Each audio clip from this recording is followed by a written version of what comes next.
Physics.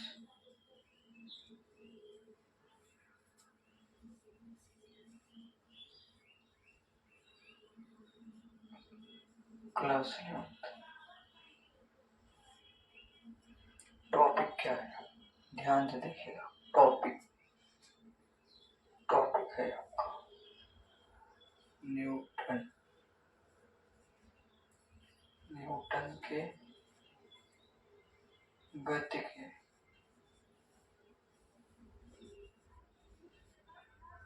विषयक नियम।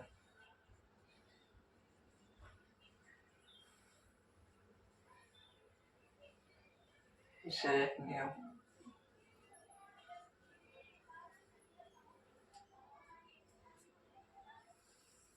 यही है। ठीक, इसमें सबसे पहले हेडिंग में डालकर आपको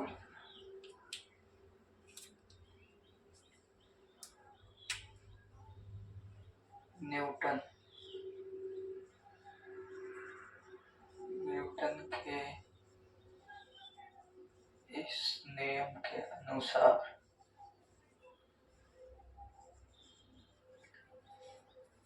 इनके 3 नियम हैं।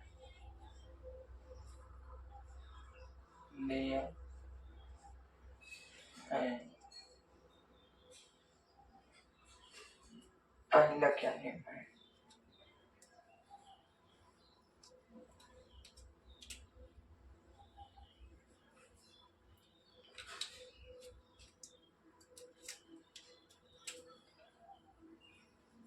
न्यूटन के प्रथम नियम।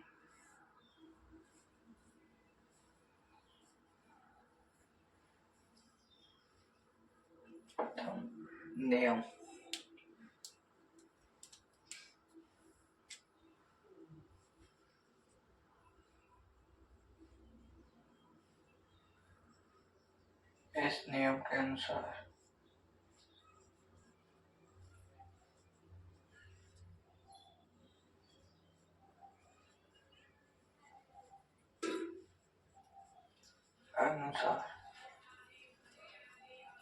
यदि कोई वस्तु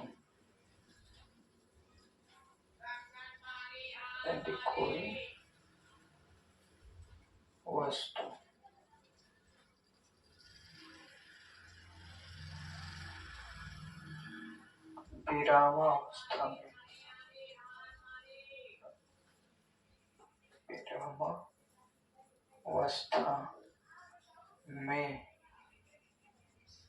है तो वह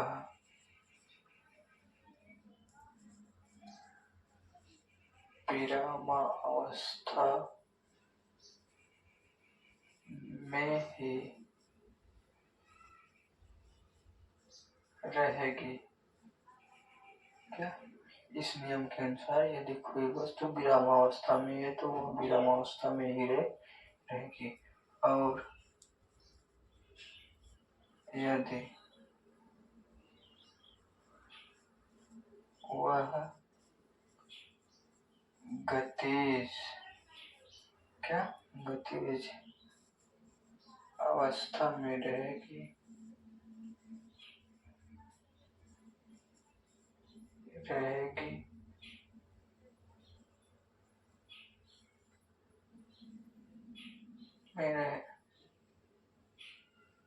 में है।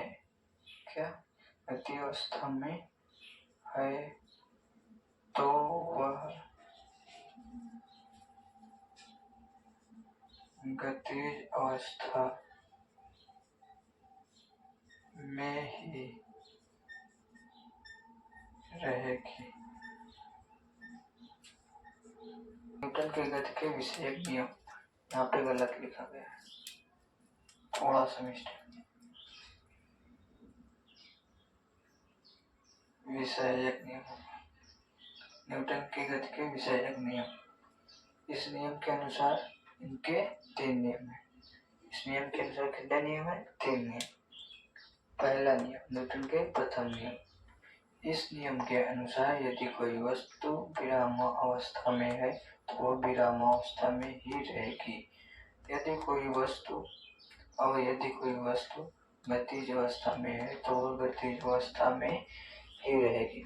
जैसा कि आप कोई भी चीज मान लीजिए, अगर कोई भी चीज जैसा कि है साइकिल है, अगर उस पर कोई बल ना लगाया जाए तो वहीं पे रहेगी, कोई उसमें वृद्धि नहीं होगी, कोई बदलाव नहीं आएगा, तो वह क्या है, वहीं पे रहेगी। अगर उस पर कोई बाह्य बल लगा दिया, जैसा कि धक्का दे दिया जाए, तो वह चलती रहेगी, ढाल पे आगे चलती ही जा रहेगी। यही उनका नियम था। यह नियम मेन पॉइंट में लिख दीजिएगा। यह नियम जड़त्व के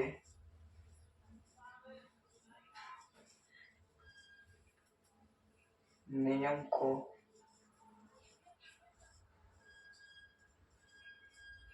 परिभाषित करता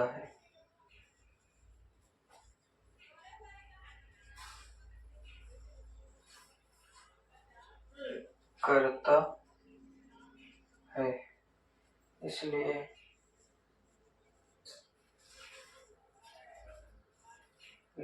इसे गैलीलियो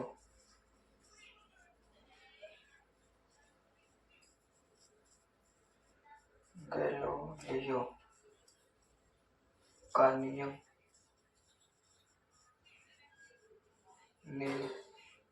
और या जड़त्व का नियम भी कहते हैं। जड़त्व का नियम भी कहते हैं।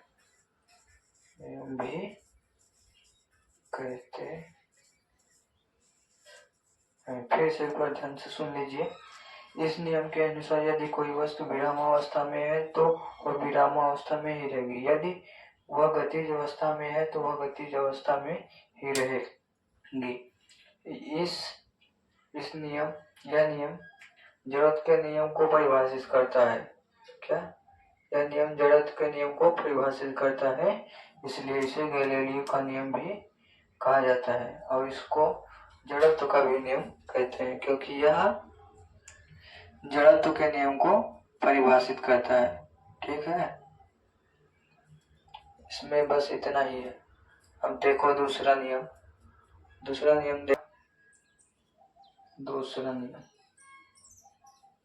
न्यूटन के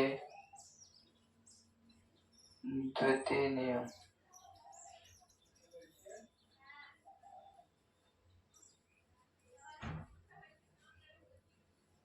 कौन से द्वितीय नियम?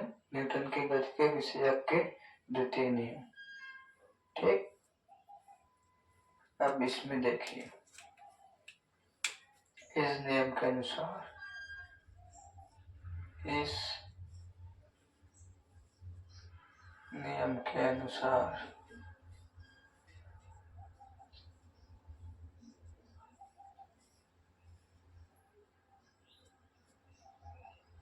कोई वस्तु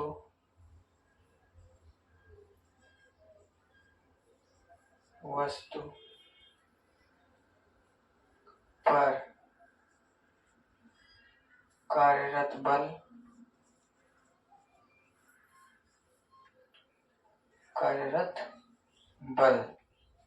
संवेग परिवर्तन की दर। क्या? कार्यरत बल संवेग परिवर्तन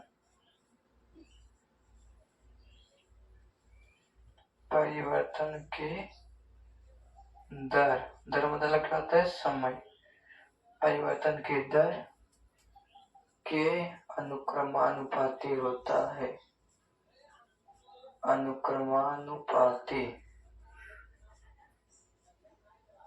अनुक्रमानुपाती होता है। इतना पता?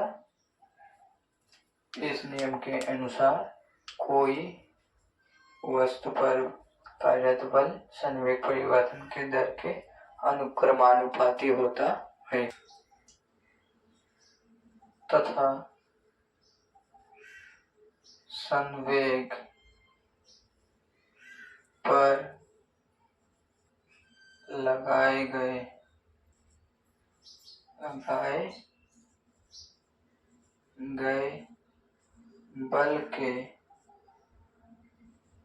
बल के दिशा में होता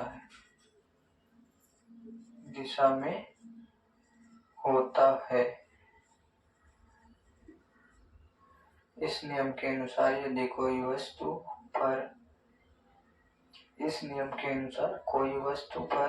कार्यरत बल संवेग परिवर्तन के अनुक्रमानुपाती होता है तथा संवेग पर लगाए गए बल के दिशा में होता है। ठीक, तब यहाँ पे हो जाएगा बल किसके अनुक्रमानुपाती है? संवेग परिवर्तन के दर। यहाँ पर अनुक्रमानुपाती चिन्ह है, संवेग परिवर्तन के दर। संवेग परिवर्तन के दर। ठीक,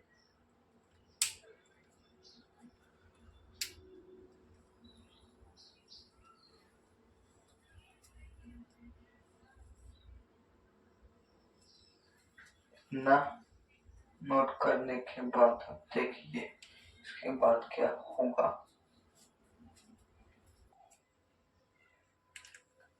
उसके आगे का देखिए, यदि किसी वस्तु पर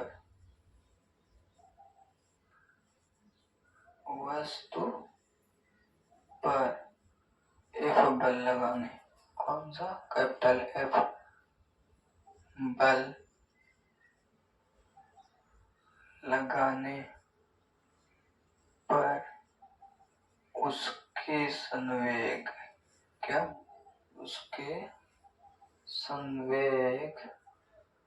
वस्तु पर F बल लगाने पर उसके संवेग में डेल्टा t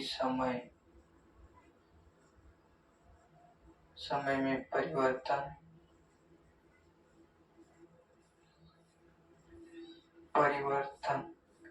डेल्टा p हो, तब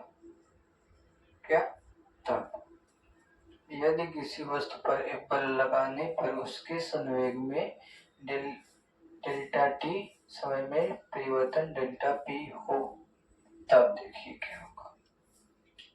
तब हो जाएगा यहाँ पे F बराबर अनुपाती का चिन्ह लग जाएगा। F बराबर delta p upon delta t।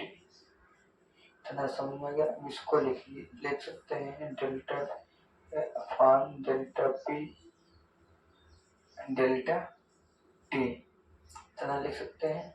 यहाँ पे dt हो जाएगा, डेल्टा है डेल्टा t, तो यहाँ पे अब F बराबर हो जाएगा, ये हट जाएगा तो यहाँ पे स्थिरांक का नियतांक आ जाएगा। यहाँ पे हो जाएगा k, इसको हटाएंगे तो k लग जाएगा, delta p upon delta t। अब देखिए mp बराबर होता है mb, mb संवेग बराबर होता है द्रव्यमान और क्या होता है वेग। ठीक, p बराबर होता है mb, तो यहाँ पे रख दीजिए p का मान k d अपॉन dt। यहाँ पे क्या हो जाएगा mb। ठीक, k बराबर 1 रखने पर 1 रखेंगे तो क्या हो जाएगा F बराबर d बाई dt, और क्या होगा इंटू में या कोष्टक में लिख दीजिए mb। इतना होने के बाद इस क्रॉस में आइए यहाँ पे, इसके बाद यहाँ पे एफ बराबर हो जाएगा, यहाँ पे 20 एम को इसको गुणा करा देना है और एम अलग रखना, एम अलग रखे हैं और इसमें क्या कर दिया, गुणा करा दिए और ये भी हो गया टी। इतना आपको क्लियर? ये डी है, डेल्टा, डी बोले तो डेल्टा, यहाँ पे भी डी बोले तो डेल्टा, यही है। ठीक, यहाँ पे अब आप लोग पढ़ेंगे ए बराबर त्वरण, त्वरण बराबर पढ़ेंगे वेग परिवर्तन की दर को क्या कहते हैं, त्वरण कहते हैं। सेम यहाँ पे formula delta we upon delta T, यही फार्मूला यहाँ पे है। तो किसके बराबर होता है, ए बराबर, यहाँ पे ए बराबर आप देखेंगे delta we upon delta T, तो यहाँ पे इसका मान यहाँ पे रख देंगे, तो यहाँ पे यह बराबर क्या हो जाएगा, एम ए। क्लियर है ना? फिर से ध्यान से देखिए, यदि किसी वस्तु पर एफ बल लगाने तथा उसके संवेग में डेल्टा पी समय में परिवर्तन डेल्टा पी होता, तब एफ व्युत्क्रमानुपाती हो जाएगा डेल्टा पी अपन डेल्टा टी, क्योंकि यहीं पे है, इसमें इतना डेल्टा टी समय में क्या हो रहा है, परिवर्तन, और कौन सा संवेग है, डेल्टा पी। ठीक, तो यहाँ पे ये हो जाएगा, इसको डेल्टा हटाएंगे तो यहाँ पे डी डी लग जाएगा, और यहाँ पे व्युत्क्रमानुपाती लगाएंगे तो क्या हो जाएगा, क्या लग जाएगा, ये क्या है, स्थिरांक है। यहाँ पे डेल्टा पी अपन डेल्टा टी आ गया, तो यहाँ पे पी बराबर रखेंगे एम बी, क्या पी बराबर एम बी। यहाँ पे देखिए एफ बराबर क्या है, के D by D T, P बराबर रख दिए एम बी, के बराबर एक रखने पर क्या आ जाएगा, एक से बड़ा करेंगे कुछ नहीं, यहाँ पे डी बराबर डी टी कोष्टक में एम बी। अब यहाँ पे एक वी का से गुणा करेंगे, बस एम को अलग रखना, वी का गुणा करेंगे तो क्या होगा, डी वी अपन डी टी, इतना आ गया। तो यहाँ पे ए बराबर क्या होता है, delta we upon delta T, ये क्या है, त्वरण है। तो यहाँ पे जब ये आ जाएगा, आप लोग पढ़ेंगे वेग परिवर्तन की दर को क्या कहते हैं, त्वरण। यहाँ पे डेल्टा वी है तो ये क्या है, वेग परिवर्तन है, क्या है, वेग परिवर्तन। तो यहाँ पे जहाँ एफ बराबर क्या है, बल है, एम बराबर वस्तु का द्रव्यमान, क्या, वस्तु का द्रव्यमान, द्रव्यमान है, ये क्या है, त्वरण है। ये कहता है न्यूटन के गति के विषय के द्वितीय नियम है, ये उस नियम से कितने ये फार्मूला सिद्ध होते हैं। ठीक,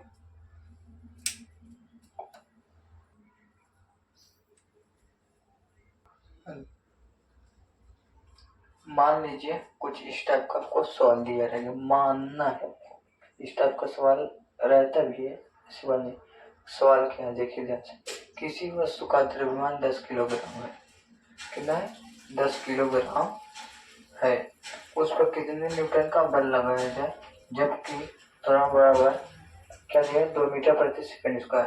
यहाँ पे पहले आपको देखना क्या है, क्या क्या दिया है उसको पहले लिखना है, क्या जो जो दिया रहता है उसको पहले लिखना होता है। इसमें सबसे पहले क्या दिया है, एम बराबर दिया है, एम बराबर दिया है 10 किलोग्राम, कितना, 10 किलोग्राम। तो यहाँ पे ध्यान से देखना, त्वरण बराबर दिया है 2 मीटर प्रति सेकंड स्क्वायर।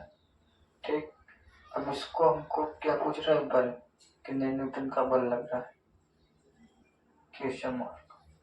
तो आप फार्मूला पढ़े हैं क्या, एफ बराबर एम ए, ये फार्मूला आप लोगों ने पढ़ा होगा, ध्यान से देखिए। तो यहाँ पे कुछ करता वरना है नहीं, एम का मान रख दीजिए कितना है, 10 इंटू कितना है, ए 2 मीटर पर, यहाँ पे 2 हो जाए, एफ बराबर क्या आ जाए, 10 दूना 20, क्या 10 दूना 20, 20 क्या हो जाएगा, इसका इसका क्या है मात्रा, किलोग्राम, गुणा कराएंगे किलोग्राम मीटर प्रति सेकंड स्क्वायर, या आप इसको कह सकते हैं 20 न्यूटन। ठीक, इस टाइप का यह होगा। थोड़ा डिफिकल्ट सवाल देखा जाए क्या, थोड़ा सा वीडियो ज्यादा लॉन्ग ना हो इसलिए मैं थोड़ा वीडियो को कट करूंगा, बीच बीच में किया भी हूँ, देखिएगा आप लोग, बीच बीच में थोड़ा वीडियो कट किया हूँ क्योंकि वीडियो लॉन्ग ना हो, थोड़ा फालतू बात नहीं।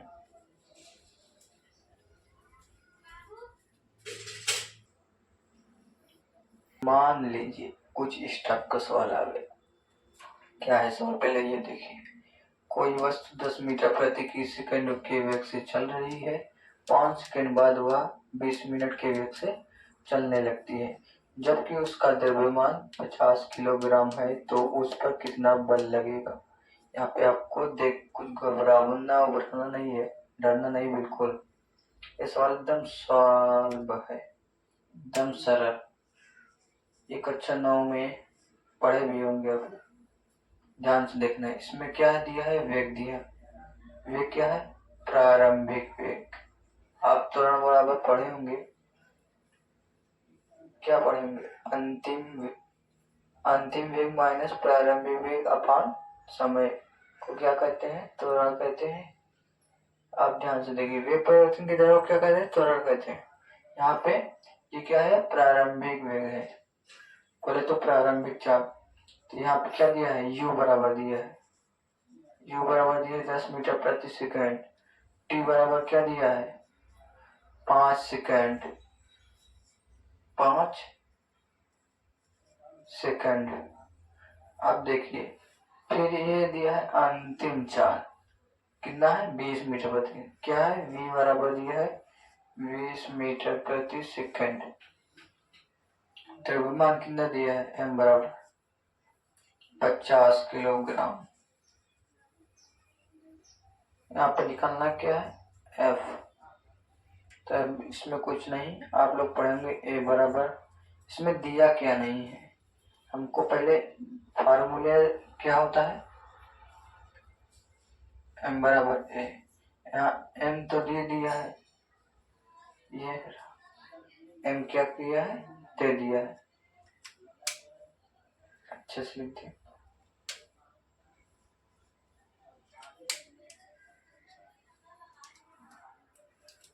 m यहाँ पे दे दिया है ना, m दे दिया है और a नहीं दिया है, इतना अच्छा माचा दे दिया है, m दिया है a नहीं दिया, तो a हमको निकालना पड़ेगा। अब आप लोग a बराबर सूत्र पढ़ेंगे v माइनस u अपान टी। सेम चीज इसमें पूरा चीज यहाँ पे दिया गया है, ये भी तीनों दिया है, कुछ नहीं करना है आपको, यही सूत्र पे रख देना, a बराबर v minus u upon T. a बराबर आप लोग क्या करेंगे, v 20 माइनस 10 बटा 5, तो कितना आ जाएगा, 10/5, काटेंगे कितना हो जाएगा, 2 मीटर प्रति सेकंड स्क्वायर, इसका मात्रक है, यहाँ पे कितना आ गया, 2 मीटर प्रति सेकंड स्क्वायर। अब इसके बाद अब कुछ नहीं, इस बराबर ये हमें, आपको सबका मान पता चल गया है, तो अब कुछ नहीं करना है।